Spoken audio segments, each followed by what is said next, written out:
I once talked to Chris Long when he was the season before he was going to retire. I asked him, sorry, Oh, what? that's just the name that you dropped. I picked it up. I didn't know if you wanted to hold on to Okay. that. I used to be a journalist. I mean, it used to be my job to talk to athletes. Ah,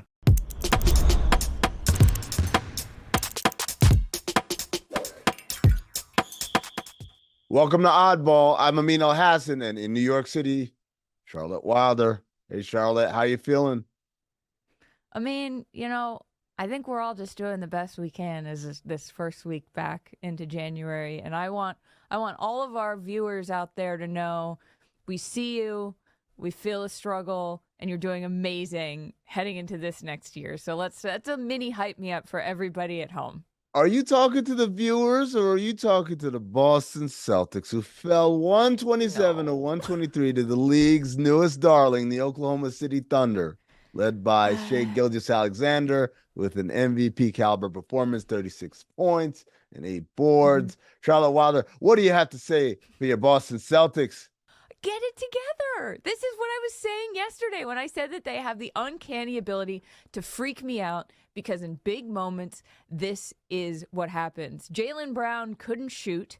I don't know whether Joe Mazzulla has just been watching The Town still on repeat, or is there a movie? Is there a movie about making adjustments? Is there a movie about changing what you're doing? Like, what movie can Joe Mazzulla watch that fits that bill? That might be like, hey man, maybe try like changing stuff when it doesn't work. Can you think of one? I mean, Yeah, there was a movie called The Adjustment Bureau that came out in 2011. I call it Fake Inception. So if wait, you, really?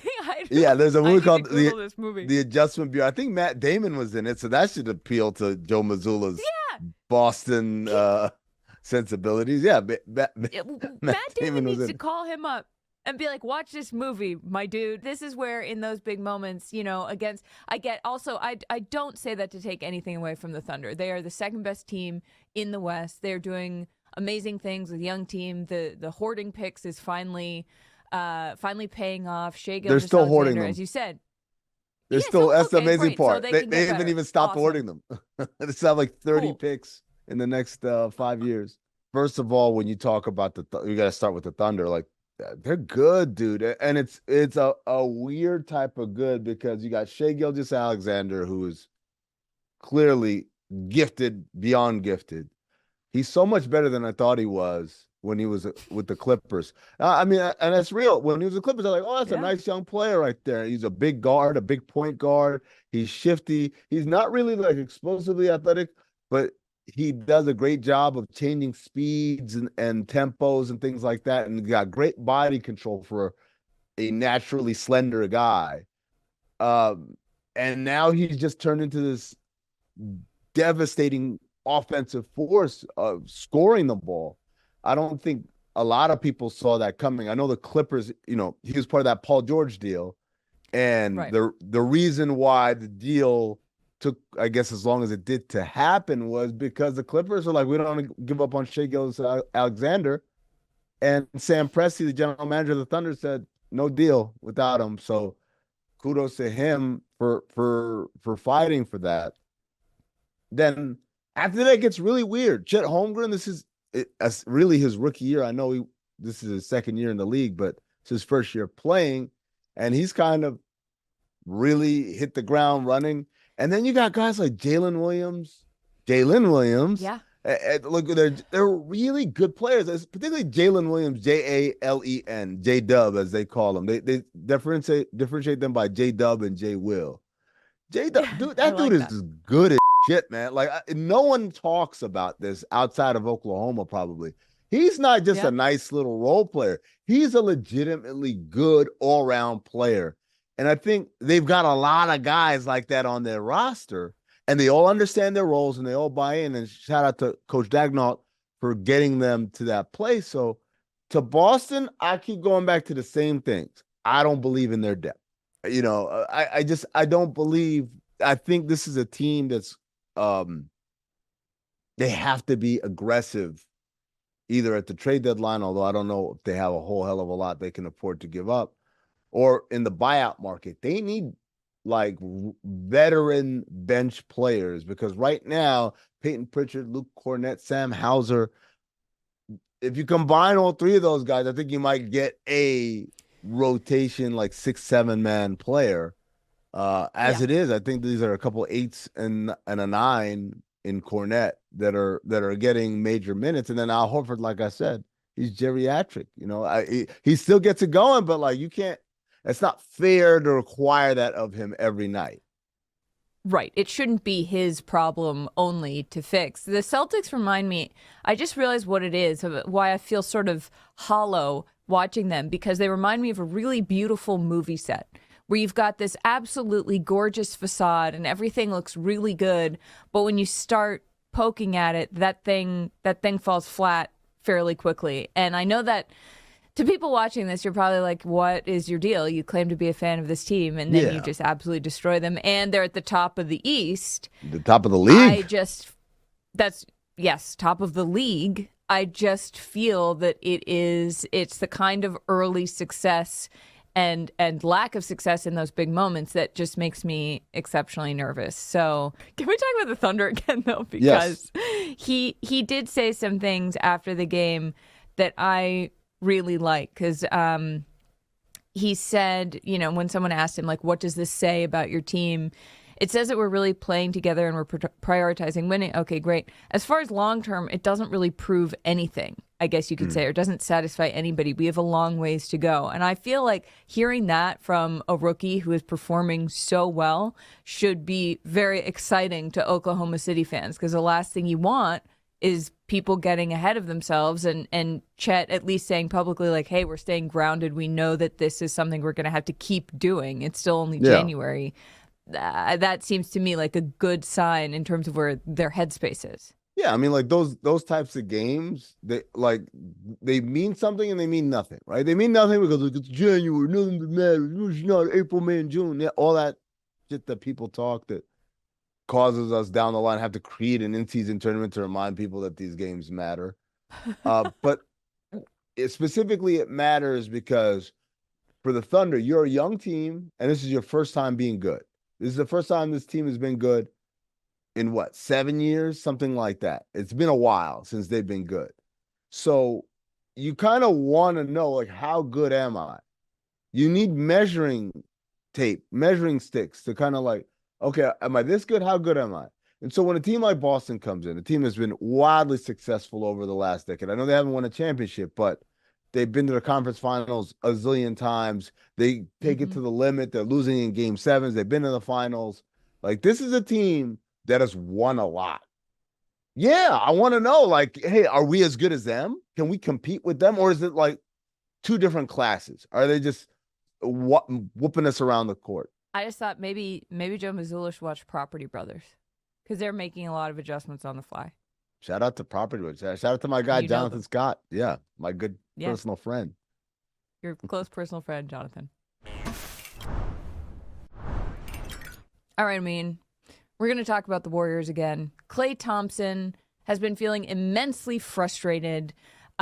We've seen it on the court. We've seen it in press conferences. And now, in another press conference, he talked about a conversation he had with head coach Steve Kerr about negative energy and what needs to change. I do have negative energy, how that affects the team in a poor manner. So we had a great conversation. That just helped me change my whole mindset and forget about shooting splits or points per game or all-star games, and just to enjoy being in this Warriors uniform and appreciate what we built, because it's such a rare opportunity for any professional athlete to be a part of so much success. You could see it on his face. You could hear it in his voice. Remorse might be too strong of a word, but I'm feeling a man, like, I really let it go. And ironically, when we talk about guys letting it go, usually it's you fail to put the priority where it needs to be. And you kind of been dicking around it. And for Klay, it's the opposite. He's been trying too hard.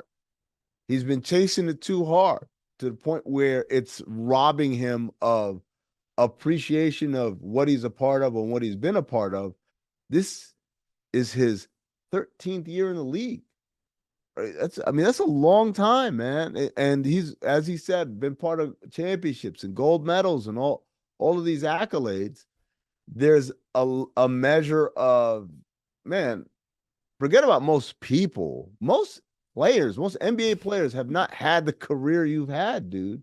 And so if it comes as a struggle now in the last chapter, embrace it, accept it and embrace it. Like that. And also think about how you are influencing the younger guys on the team. Because I think that's an important thing. When they see him scowling, when they see him, kind of negative energy wise walking around, that's the cue that they're picking up from. That's what they're learning. That's what they're, watching. So he's got to kind of bring back the positive, feel good, happy Klay in order to, give them kind of like, this is what it's like, or this is what it's supposed to be like, not what he's doing right now. Yeah, I agree that the mentorship part of that, I don't know that I was necessarily expecting that. And then it was like, oh, yeah, cool. You have had about as good as it gets of a career in the NBA. And for Klay, I can only imagine, he, as you said, 13 years, you're looking at what could be next, or you're starting not to be the version of yourself that you were. It's what we've talked about with the height of your intelligence in terms of the sport and your ability, and those things cross when one starts to fall. And so for him to be able to say, like, yes, I need to appreciate what I'm doing, what I've done, the reason he's been so great is because he's such a competitor, because he wants to keep being great. So the thing that is pushing him to keep trying to be great and trying to force it is what got him there in the first place. And I can see where that would be a really hard thing to reconcile mentally. So for Steve Kerr to be like, hey, man, you can chill a little bit. Like, it is what it is basically what Steve Kerr is saying. And Klay taking that to the next level of being like, okay, well, if it is what it is, then I better give some of it to the next generation, because that's how time works, I guess, is what I took away from it. Other Golden State news, Steve Kerr was asked about Draymond Green and his status, and he said this, quote, Draymond has not been in the facility, at least with us. We've been giving him his space. He's been giving us ours. What do you make of such cryptic talk?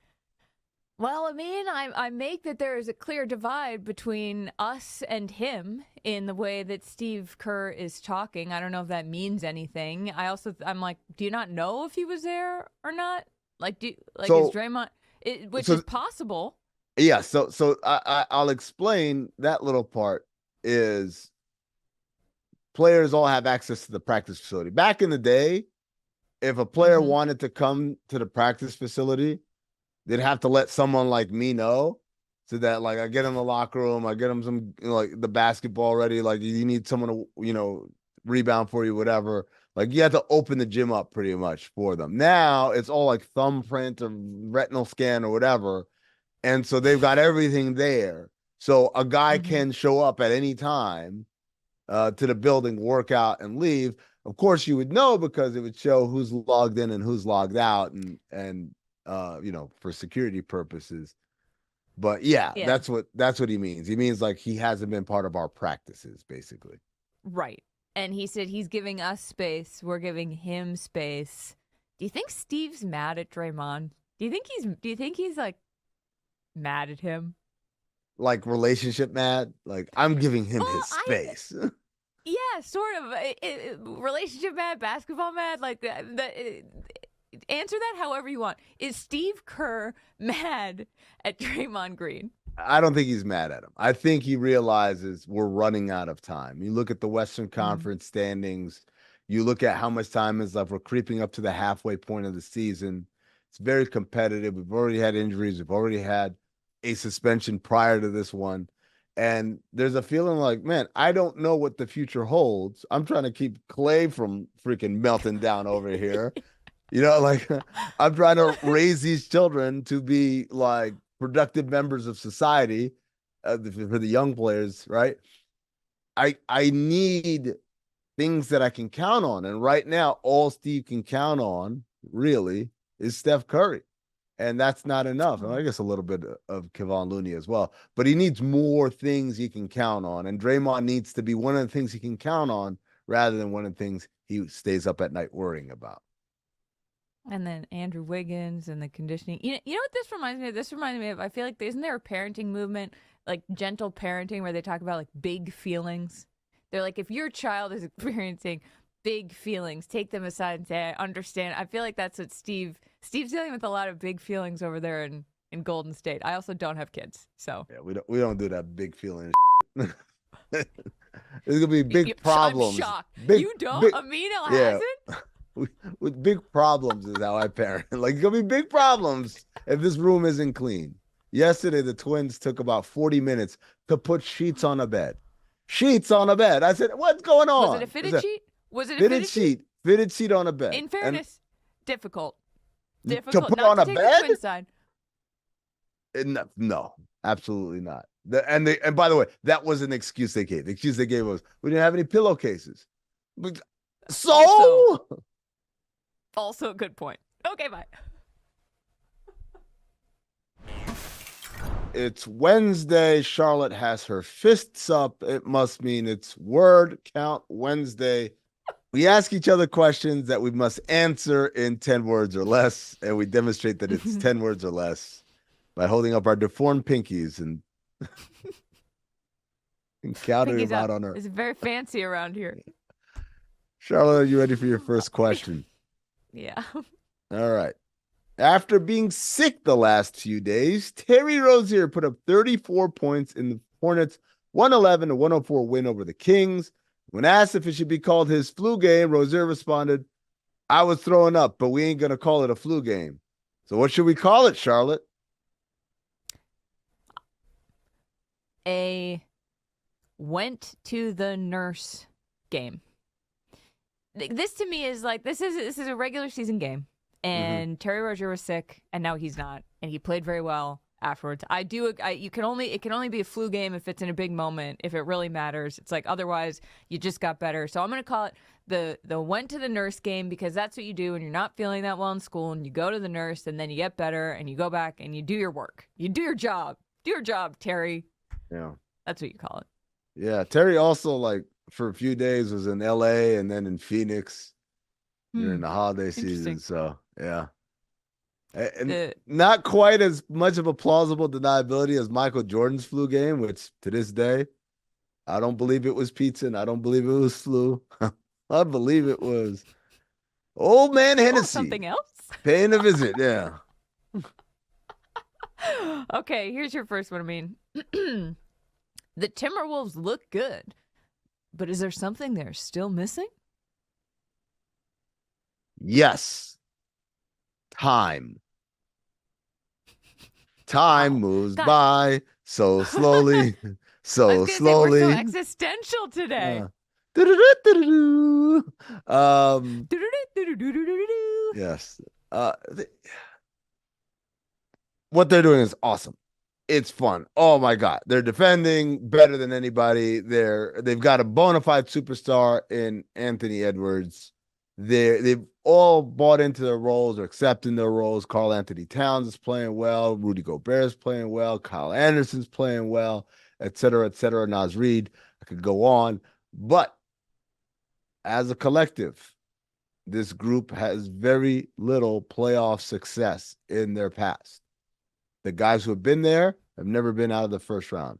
The guys who haven't been there or are new to Minnesota, like Rudy, like Kyle Anderson, it's not like they've won championships or been deep in the playoffs a bunch either. Rudy's never been to the conference finals. So I think part of what's happening or what needs to happen, and then this sucks for any young team to hear, you kind of have to go through it and get your teeth kicked in and realize, oh, yeah, we're good. We're a lot better. But there's another level to this, because I think they're a complete team in terms of types of talents.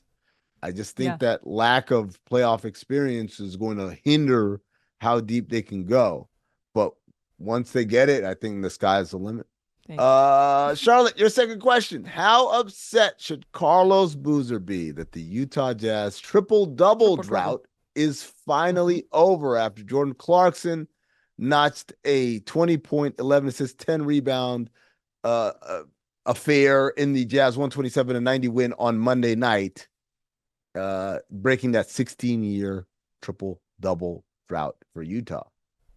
Not too upset. because his record he was the last one to do it since 2008. Mm-hmm. That's pretty good. I don't know what more. At a certain point, it starts to be embarrassing. It starts to be like, wow, I really wish Not to this him. team that I played. Not to him? But why would it be embarrassing to him? It's embarrassing to the team, but to him, it's like, that's right. No, I just feel like it's a lot. It was pretty good. Like, he had a pretty good run of being the last guy to do it. So that's my reasoning. What's yours? Here's why I think he's not too upset, because as you'll hear in this clip right here from this very program where we asked him about it, he didn't even know. There's been no regular season triple-double since mine in 08. That's right. That's right, Carlos. Mind blowing away. I mean, they get them nowadays like it's nothing. The guy didn't even know. It's like, hey, how mad at you to know that your record of saying Sarah Palin the most times in a basketball program in 2023 was actually broken on the last day. I had no idea. I didn't even know it was a record. Yes, you absolutely knew it was a record. You're very proud of it. I am. Okay. I mean, when a reporter asked Chet Holmgren what he's proven in the NBA, Chet answered, I haven't proven shit. I've played 30 games. What will it take to prove he's made it? First of all, I think he's real. But winning awards? Question mark. I don't know. Okay. If he wins Rookie of the Year, obviously he's going to be all first team, all rookie first team. Yeah. I guess winning an award / having some team success, they win a couple rounds in the playoffs. You know, if they get out the first round and he plays well, I think that's what'll prove it to him, I guess. But I think he's already made it. I mean, it's clear this dude is a good basketball player. Right. Which I guess, I wonder if every rookie has that in the back of their head. Like, yeah, I've been good everywhere else, whatever. I'm about to play with the big boys. Oh my God, I'm super overwhelmed. What if I'm not good enough? And then you ball out and you're like, oh, maybe I am. He's probably still on some level. I mean, not to put words in his mouth, but maybe he's still sort of scared it's all going to go away. It's like the dream you've had since you were a little kid. And I mean, it can go away very quickly. So your last question, Charlotte. Yes. Ja Morant dunked over Victor Wembanyama last night and said, that's what everybody wanted. So that's my late Christmas gift. Charlotte, you're tasked with giving dunking over Wembanyama a name.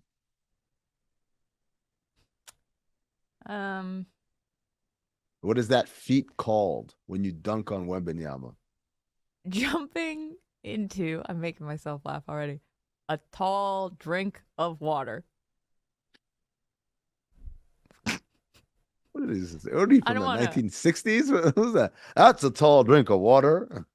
That's something Charles Wilder would say. Transatlantic accent. That wasn't even a transatlantic. I am all over the place today. I mean, I'm going to give you your last question and we're going to get out of here. Sure. You have to cast your MVP vote today. Mm-hmm. Who do you vote for and why? Embiid. Because Sixers are great and he's playing even better. Well done. There you go. Yeah, no, he's better than he was last year. He's more dominant than he was last year. The team's better than it was last year.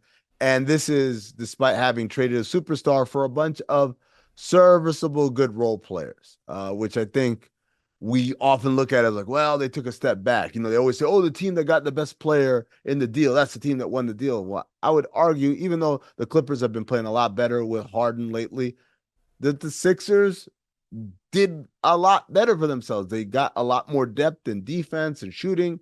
And so this has made them a better team and also has put more of a focus on Embiid to have to do it every night. And he stepped up to the challenge. So I would give him MVP if I had to cast a vote today. You could also say the team that traded away the player who called that team's GM a liar in China might have won the trade in terms of what's going on in their building. What's going on in their building? Well, not anymore. They're nothing. Harden's gone. Thank you. Thank you so much. Just Trying to do my part over here, everybody.